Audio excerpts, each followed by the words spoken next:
살면서 이런 잔인한 순간을 한 번쯤은 겪어보셨을 겁니다.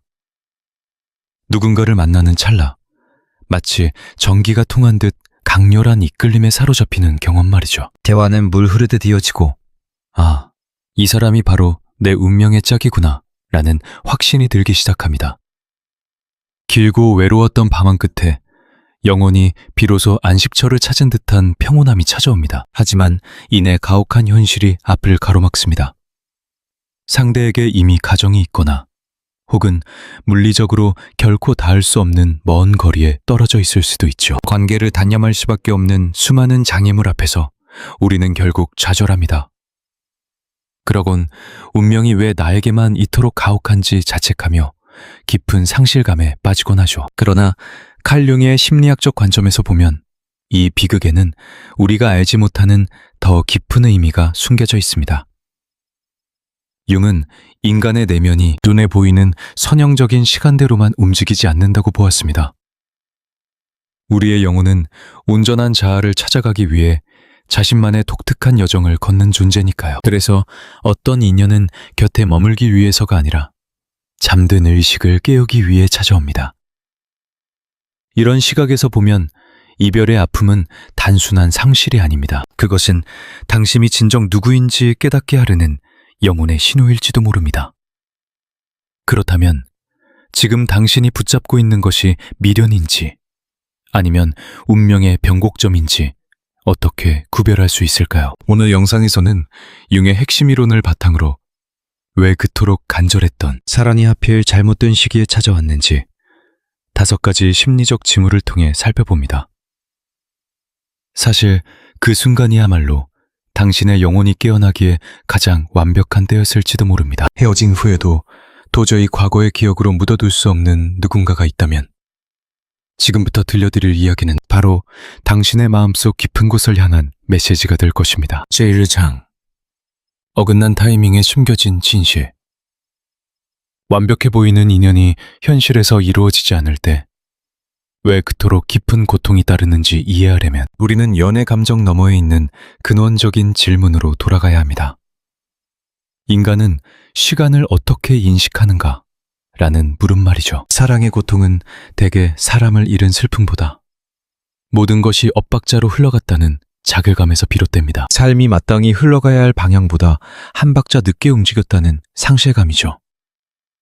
고대 그리스인들은 일찍이 시간이 단편적이지 않다는 사실을 꿰뚫어 보았습니다. 그들은 시간을 2가지 개념으로 나누어 설명했는데 이는 현재 당신이 겪고 있는 내면의 갈등을 정확히 투영합니다. 첫 번째는 크로노스입니다. 시계 바늘이 가리키는 물리적인 시간, 즉 사회가 정해놓은 생애 주기이죠. 크로노스의 세계에서는 한 번 기회를 놓치면 영영 끝이라는 불안이 지배합니다. 만약 당신의 관계를 이 크로노스의 잣대로만 바라본다면 고통은 피할 수 없는 숙명이 됩니다. 이 영역에서 자아는 질서와 확실성을 갈구합니다. 우리 관계의 정의는 무엇인가? 라는 질문에 명확한 답을 내놓으라고 재촉하죠. 답을 얻지 못하면 자아는 이를 비극으로 규정하고 후회와 자책의 늪에 빠집니다. 하지만 우리가 간과하고 있는 훨씬 더 심오한 층위의 시간이 존재합니다. 그리스인들이 카이로스라고 부른 시간입니다. 이는 단순히 달력의 날짜로 측정되는 숫자가 아니라 한 인간이 얼마나 무르익었는지를 뜻하는 질적인 시간입니다. 카이로스 안에서는 빠르고 늦음이 중요하지 않습니다. 오직 당신의 영혼이 그 경험을 받아들일 준비가 되었는지만이 중요할 뿐입니다. 칼 융은 인간의 궁극적인 갈망이 사랑이나 안정이 아니라 온전한 자기 자신이 되는 것에 있다고 보았습니다. 그는 이를 개성화 과정이라 불렀습니다.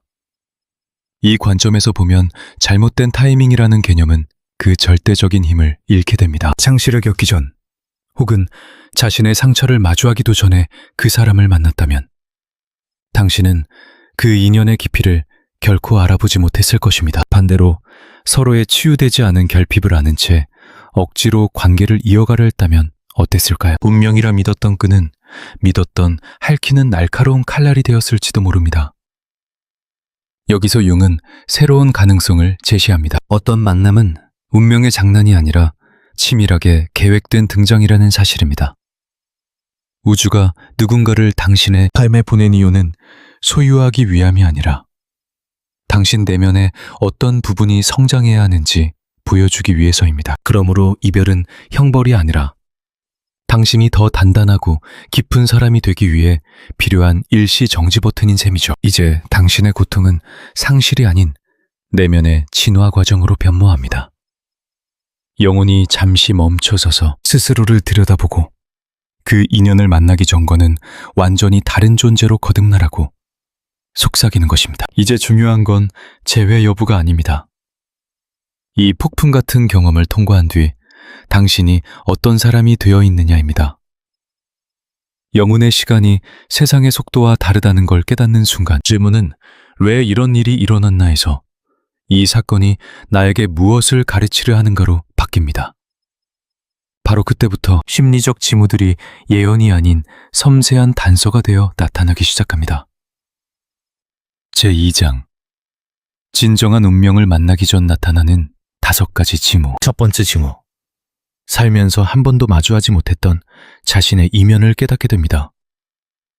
가슴 밑바닥에 이토록 요동친 적이 있었나요? 단순히 상대에게 끌리는 것을 넘어 그 사람 옆에 있을 때 설명하기 힘든 묘한 감정에 휩싸이게 될 겁니다. 마치 내 안에 무언가가 깨어나는 듯한 기분이죠. 익숙하지만 아주 오랫동안 잠들어 있던 감각 말입니다. 흔히 이를 로맨틱한 운명이라 착각하지만 분석 심리학의 눈으로 보면 이는 훨씬 더 복잡하고 중요한 심리 기제입니다. 칼 융은 이 현상을 투사라고 명명했습니다. 인간은 타인의 있는 그대로를 사랑하기보다 자신이 감히 발현하지 못했던 내면의 잠재력을 상대에게서 발견하고 열광하곤 합니다. 어긋난 타이밍에도 거부할 수 없는 이끌림을 느낀다면 그 사람은 당신의 내면을 비추는 거울 역할을 하고 있을 가능성이 큽니다. 결핍되었거나 방치되었거나 혹은 간절히 바랐던 당신의 조각을 보여주는 것이죠. 당신이 그토록 찬미하는 그들의 자유로움은 어쩌면 지나치게 안정적인 삶에 갇힌 당신의 갈증일지도 모릅니다. 상대의 평온함은 당신 내면의 혼돈을, 그들의 솔직함은 타인의 시선을 맞춰 살아온 당신의 가면을 일깨우는 신호일 수 있습니다. 그들이 가진 매력은 우연이 아닙니다. 융의 언어로 표현하자면 그것은 당신이 외면해온 그림자의 일부인 경우가 많습니다. 아직 의식의 수면 위로 떠오르지 않은 당신 내면의 긍정적인 가능성들을 마주한 것입니다. 그래서 이 강렬한 이끌림은 단순한 애정과는 결이 다릅니다. 그것은 깊은 재회에 가깝습니다. 수면만의 거울 앞에 서서 익숙하면서도 낯선 자신의 얼굴을 처음 마주했을 때 그 기묘한 감각 말입니다. 우리는 거울 그 자체를 사랑하는 게 아니라 그 속에 비친 상에서 눈을 떼지 못하는 것이죠. 상대방 또한 마찬가지입니다. 그들은 원인이 아니라 단지 반사체일 뿐입니다. 당신을 흔드는 건 그 사람 자체가 아니라 그를 통해 소환된 당신 자신의 또 다른 반면입니다. 만약 두 사람이 지금 당장 맺어진다면 그 관계는 성장이 아닌 의존의 늪으로 금세 침잠하고 말 것입니다. 자신의 투사를 알아차리지 못하면 스스로 키워나가야 할 내면의 빛을 무의식적으로 상대에게서만 차지를 들기 때문입니다. 상대가 곁에 있어야만 온전해진다고 느끼고 그 존재로만 안식을 얻는다면 그것은 성숙한 사랑이 아닙니다.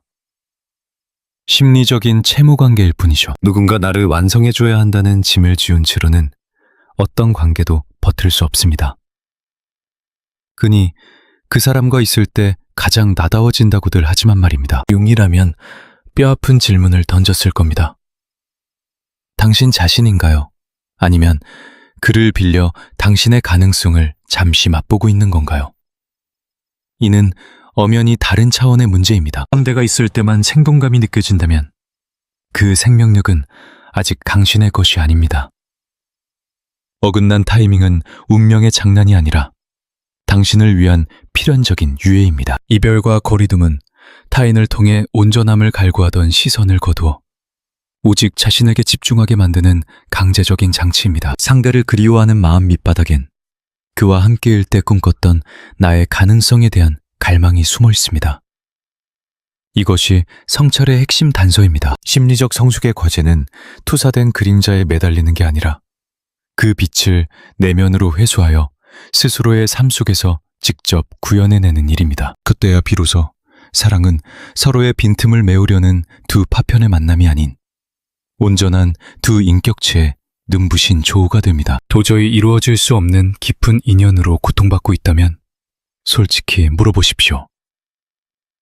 이 사람은 내 안에 무엇을 비추고 있는가? 진정 그를 사랑하는 걸까요?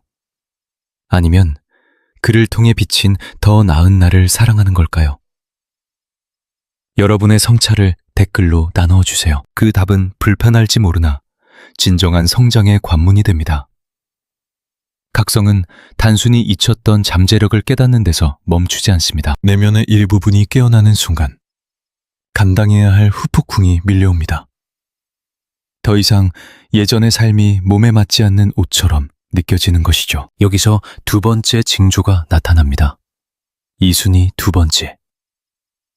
그를 만난 이후 당신이 쌓아온 과거의 삶이 더는 진실되게 느껴지지 않게 됩니다. 정신을 바짝 차려야 합니다.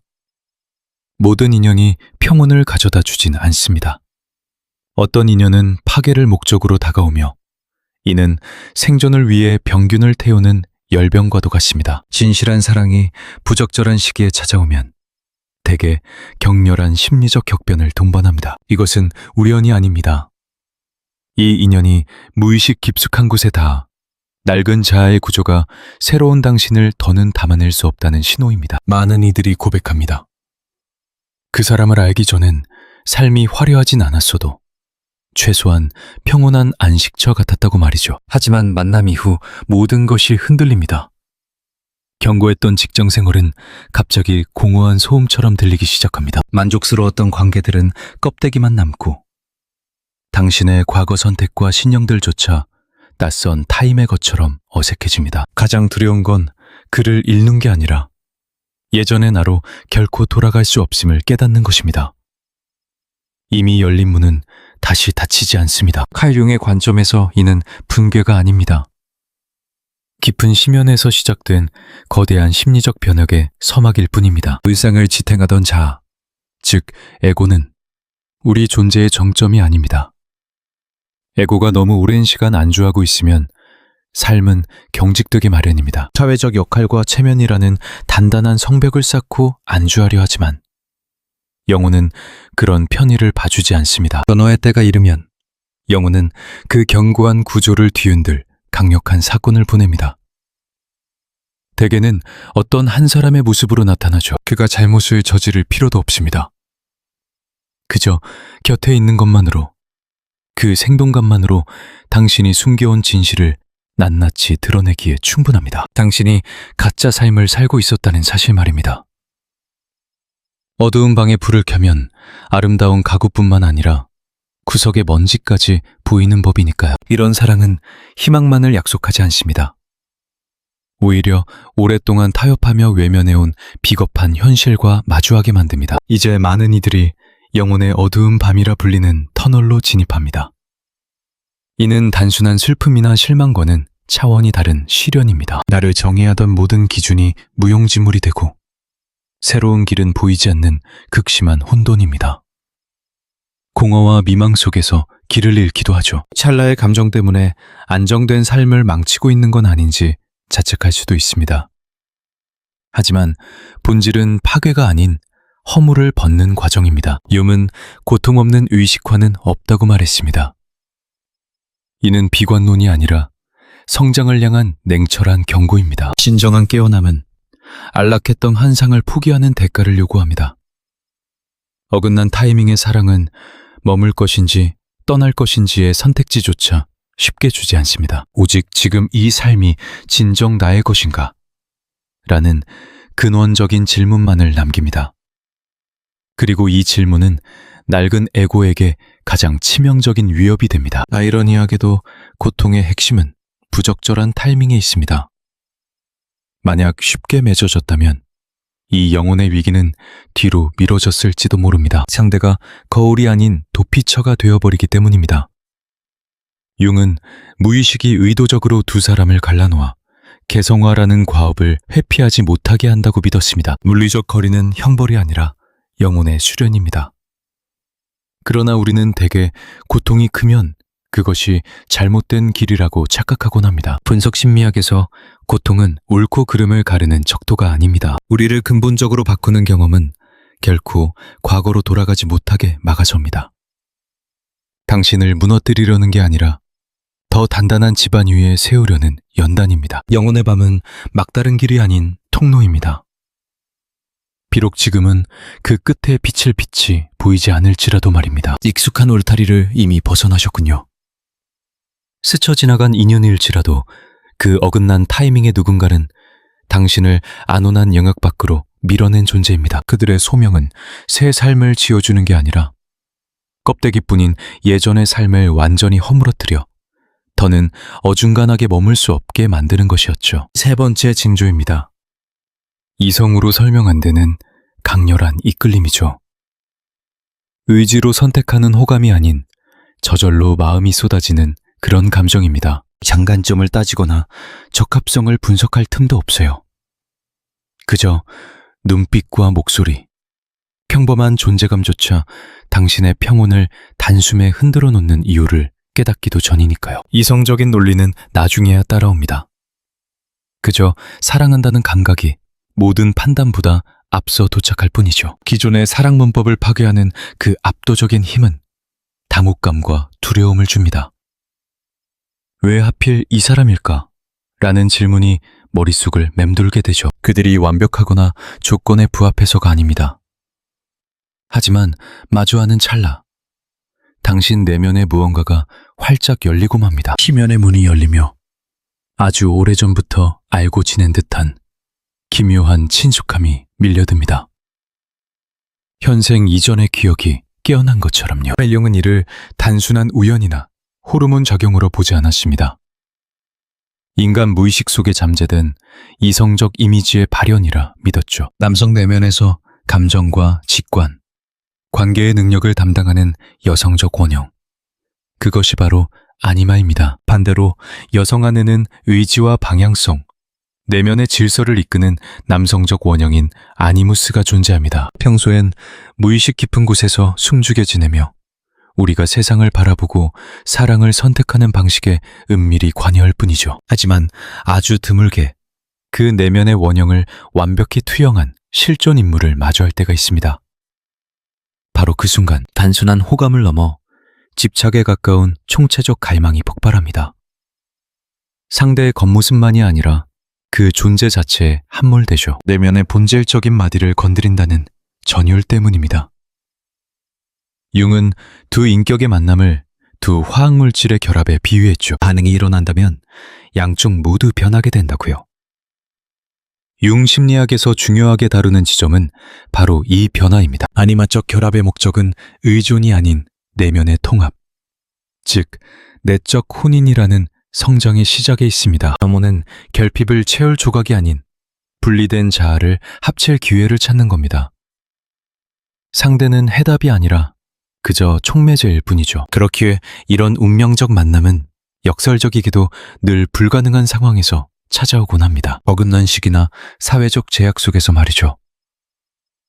만약 관계가 순탄했다면 어땠을까요? 자기 탐구 대신 타인에게 의지하며 감정적 허기만 채우려 했을 겁니다.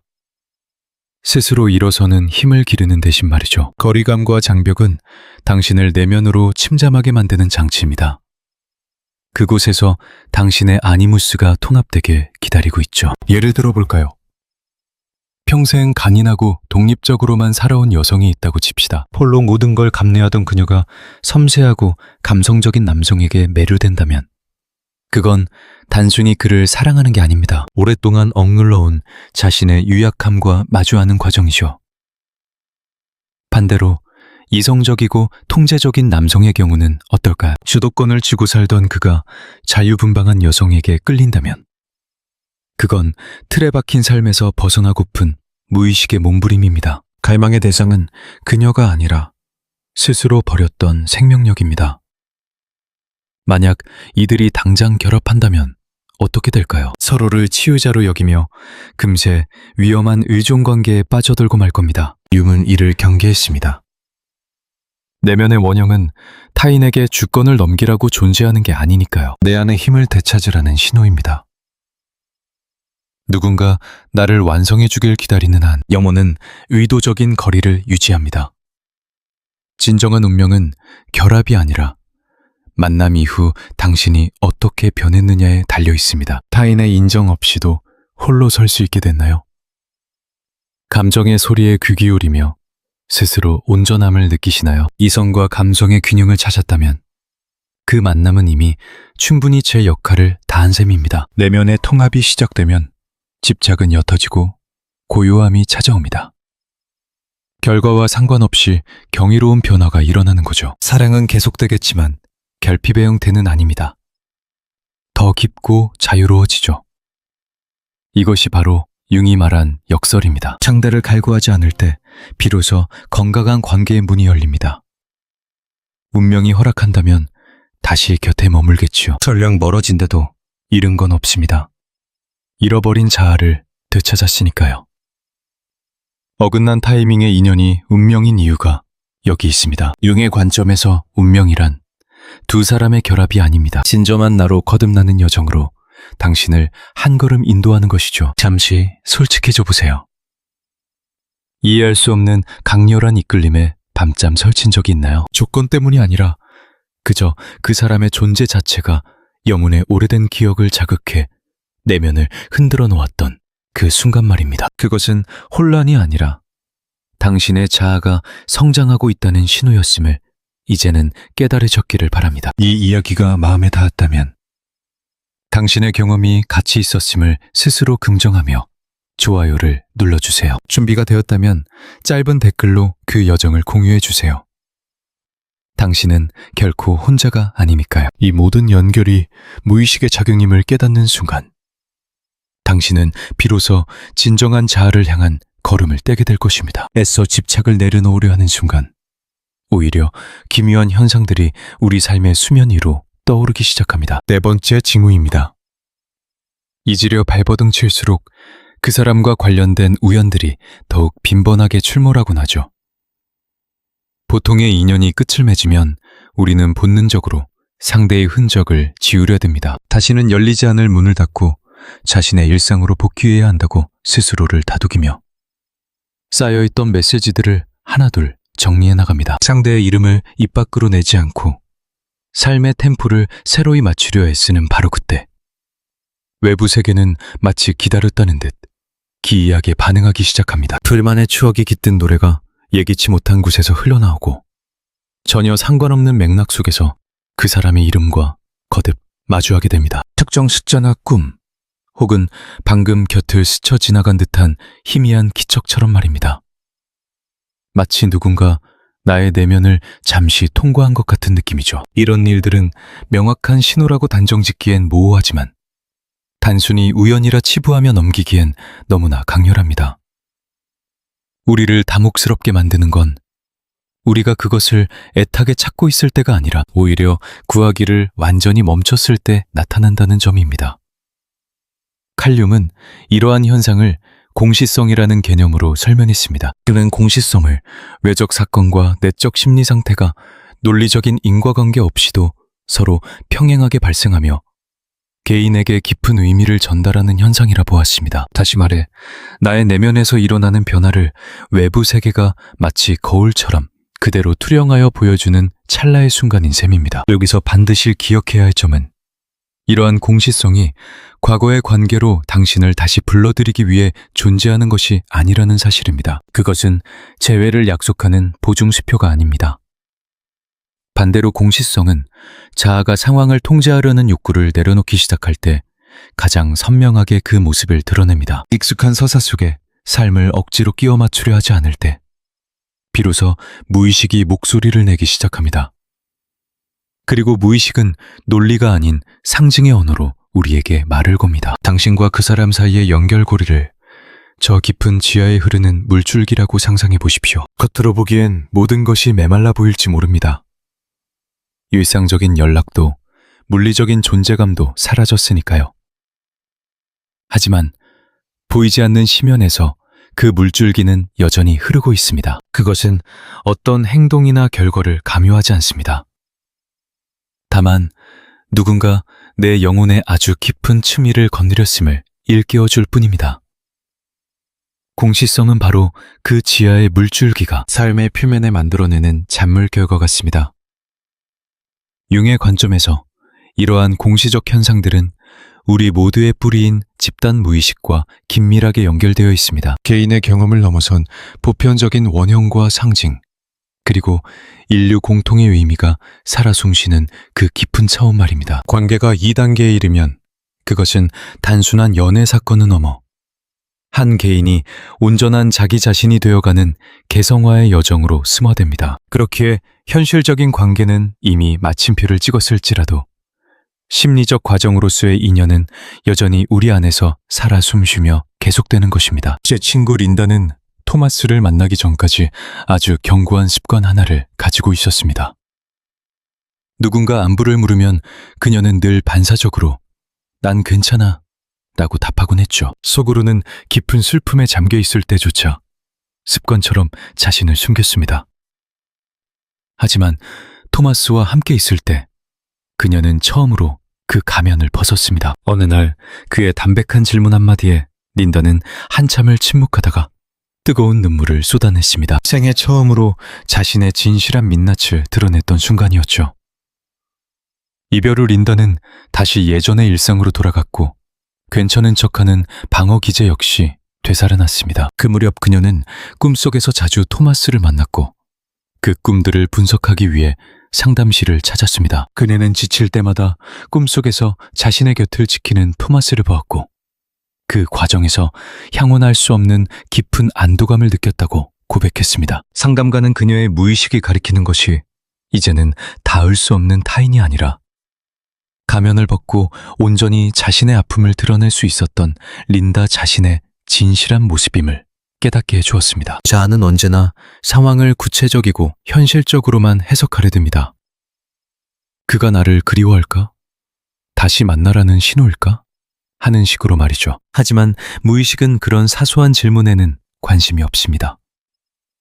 오직 이 경험이 당신의 내면에 대해 무엇을 일깨워 주었는지에만 주목할 뿐입니다. 공시성을 억지로 특정한 결과에 대입하려 할 때 그것은 다시 자아의 통제 아래 놓이게 되고 본연의 깊은 의미는 사라지고 맙니다. 윰은 공시성이란 깨어있는 눈을 가진 이들에게 늘 존재하는 실제라고 기록했습니다.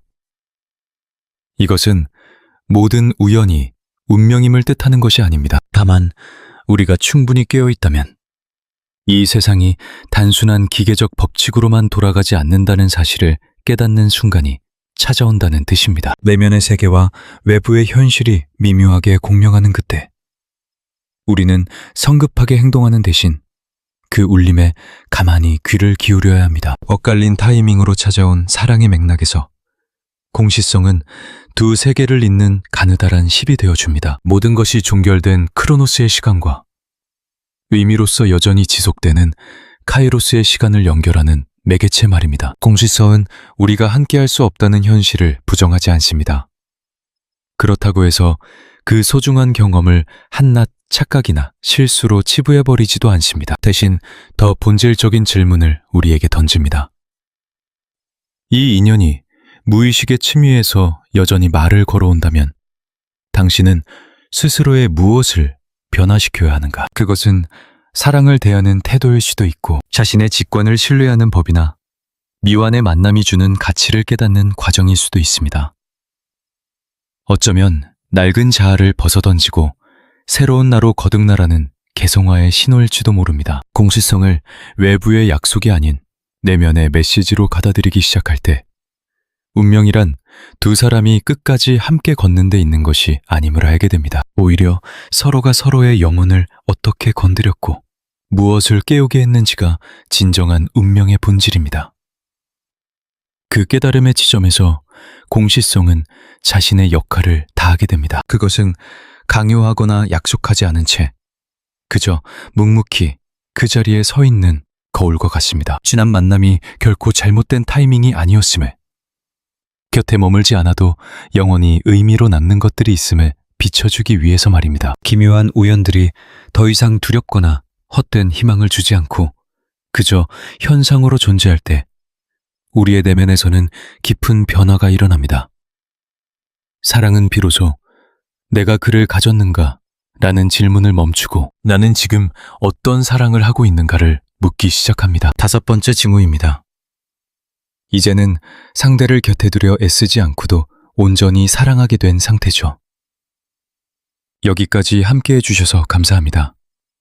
이 순간까지 제 이야기에 귀를 기울이고 계신다면 분명 우리 대화의 어떤 부분이 당신 내면의 진실된 영역을 건드렸기 때문일 겁니다. 만약 당신 자신과 나누는 이 깊은 성찰을 계속 이어가고 싶다면 구독을 통해 이 내면의 여정에 동참해 보시길 권합니다. 어느 고요한 순간 문득 깨닫게 되는 때가 찾아옵니다. 여전히 그 사람을 사랑하고 있지만 더 이상 그를 내 곁에 잡아두고 싶어 하지 않는 자신을 발견하는 것이죠. 만약 그랬더라면 하는 미련도 운명과 타협하려는 간절함도 더 이상 존재하지 않습니다. 그저 그가 한때 내 삶에 머물러 주었음에 고요히 감사하고 비록 그 길이 나와 함께가 아닐지라도 그가 평온하기를 진심으로 빌어주게 됩니다. 겉보기에는 많은 이들이 이런 상태를 단순한 체념이나 가질 수 없는 것에 대한 자기 위안으로 오해하곤 합니다. 하지만 심층 심리학의 관점에서 보자면 이것은 사랑이 새로운 문턱, 즉 내면의 성숙이라는 단계에 도달했다는 가장 명확한 증거입니다. 융에게 있어 이 단계의 사랑은 소유하고자 하는 자아의 욕구로 움직이지 않습니다. 대신 전체적인 정신인 자기가 무의식적인 속박으로부터 우리를 서서히 이끌어내는 과정이죠. 개성화 과정이 본격적으로 시작되면 우리는 결핍이 아닌 이해를 바탕으로 사랑하게 됩니다. 필요하기 때문에 사랑하는 것이 아니라 상대의 본질을 알아보았기에 사랑하게 되는 것입니다. 그때 비로소 당신은 깨닫게 됩니다. 그 사람이 당신을 더 살아있게 하거나 깊이 있게 만든 유일한 원천은 아니었다는 사실을요. 그들은 그저 당신의 영혼이 열어야만 했던 문을 두드려준 안내자였습니다. 그 문이 한번 열리고 나면 당신의 삶에서 그들의 역할은 자연스럽게 변화합니다. 실제로 많은 사람이 긴 이별의 시간을 거친 뒤에야 이 신호를 발견합니다. 처음에는 아픈 가슴으로 상대의 근황을 살피고 그 사람의 곁에 있는 누군가와 자신을 비교하며 언젠가 다시 만날 것이라는 가녀린 희망을 붙들기도 합니다. 그러다 어느 날 예고 없이 그 감정이 부드러워지는 순간이 옵니다. 그가 안정되었고 행복하며 심지어 다른 누군가를 사랑하고 있다는 소식을 들어도 말이죠. 배신감이나 상실감 대신 예상치 못한 평온함이 찾아옵니다. 사랑하지 않아서가 아니라 그 사랑이 더 이상 소유권을 주장하지 않기 때문입니다. 융은 무의식적인 동일시에서 벗어날 때 비로소 사랑이 진정으로 자유로워진다고 강조했습니다. 상대를 나의 부족한 조각으로 보는 대신 자신만의 길을 걷는 온전한 인격체로 대할 때 사랑은 소유욕에 기반한 에로스에서 통제하려 들지 않는 돌봄인 아가페로 진화합니다. 이것이 바로 융이 말한 시지기, 즉 내면의 신성한 합일이 일어나는 지점입니다. 신성한 결합은 반드시 곁에 함께 있는 것으로 나타나지 않습니다. 각자 내면에 대립하는 요소들이 조화를 이루는 상태로 드러나죠. 어린 시절에 우리는 두려움 때문에 부모님의 손을 꼭 잡고 길을 건너야만 했습니다. 하지만 성인이 되면 더 이상 손을 잡지 않아도 여전히 그들을 사랑하고 깊이 아낍니다. 사랑은 사라지는 것이 아니라 그 형태를 바꾸는 것입니다. 엇갈린 시간에 찾아온 진실한 사랑도 이와 같습니다. 내가 존재한다는 느낌을 받기 위해 더 이상 상대를 곁에 둘 필요가 없을 때 당신은 사랑의 또 다른 층위에 들어선 것입니다. 여기서 융의 역설이 가장 선명하게 드러납니다. 우리는 상대를 기꺼이 자유롭게 놓아줄 때 비로소 그 연결을 진정으로 소유할 수 있습니다. 붙잡으려 할수록 자아는 경직되고 사랑은 공포로 일그러집니다.